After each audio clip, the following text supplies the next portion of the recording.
Hello दोस्तों, नमस्ते। मैं हूँ शारिका शुक्ला। अपने यूट्यूब चैनल पे आप सभी का स्वागत करती हूँ।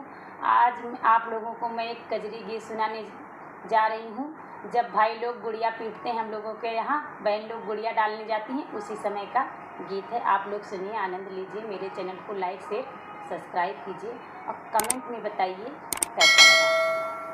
गुड़िया लइकनी कई बहिनिया रे